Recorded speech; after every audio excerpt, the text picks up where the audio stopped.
In my previous video on original sin, I distinguished between two kinds of evil.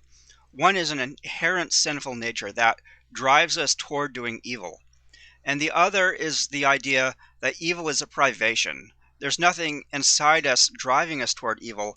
Rather, we are simply imperfect beings, and because we are imperfectly good, and we just cannot do good all the time. We often fail at doing good, and that is what sin is. Sin is a failure to do good rather than some evil thing we're being driven towards by an inherent sinful nature.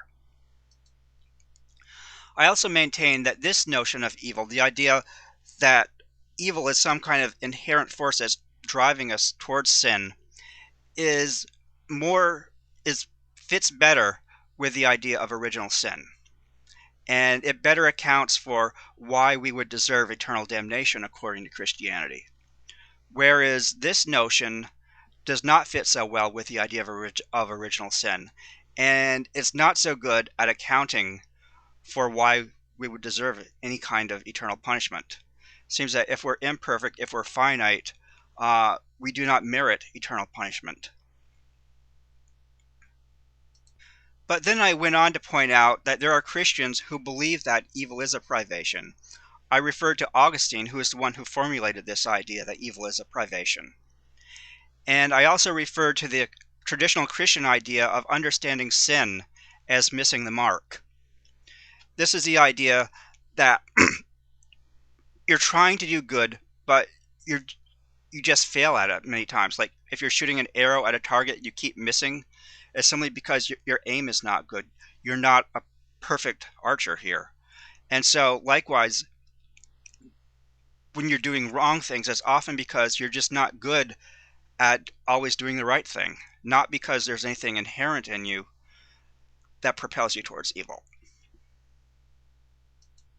Now here's the problem. If Christians agree with me that sin is just a privation of goodness, then how is what I'm talking about any kind of criticism of Christianity? It seems as though the idea that evil is a privation is maybe perfectly compatible with Christianity.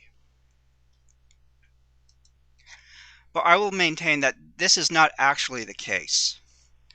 I believe what some Christians are doing here is committing the fallacy of equivocation. Here's an example of equivocation. Smurfette is blue. Anyone who is blue is sad.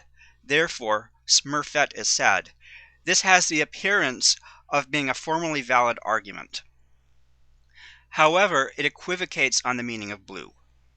So we have the word appearing here, and we have it appearing here. And in each case, it means something different. In the first case, it refers to the color of her skin. And in the second case, it's referring to an emotional state that we call the blues. So it just doesn't mean the same thing, and because it doesn't mean the same thing, this is actually an invalid argument. Now, I believe that Christians are committing the fallacy of equivocation regarding the idea of original sin. When Christians say everyone has sinned, the idea that sin is missing the mark is an attractive one, because on this understanding of sin, we can easily demonstrate that in fact everyone has sinned, because since everyone is imperfect, since everyone is always at one time or another making mistakes, everyone has sinned. Yes, in this sense, in the sense that sin is just missing the mark, everyone is a sinner. But the idea that we make mistakes does not additionally support the idea that we are inherently evil and driven towards sinful acts. The idea that evil is a privation is useful for supporting the idea that everyone is a sinner, but it doesn't support the idea that everyone is driven towards evil, such as on this concept of original sin. So there's actually no evidence that we are driven towards evil, that we have original sin in that sense.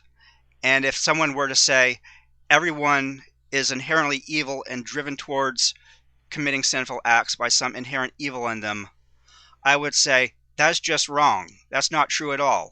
That has nothing to do with our moral imperfections. That is saying something in addition to the fact that we're morally imperfect. It's saying something else about us. And it's a claim that's much harder to support. So although the idea that evil is a privation is attractive to Christians because it supports the idea that we're all sinners, it does not support the idea that we all deserve eternal damnation in hell, and that we need the salvation of believing in Jesus' atonement on the cross.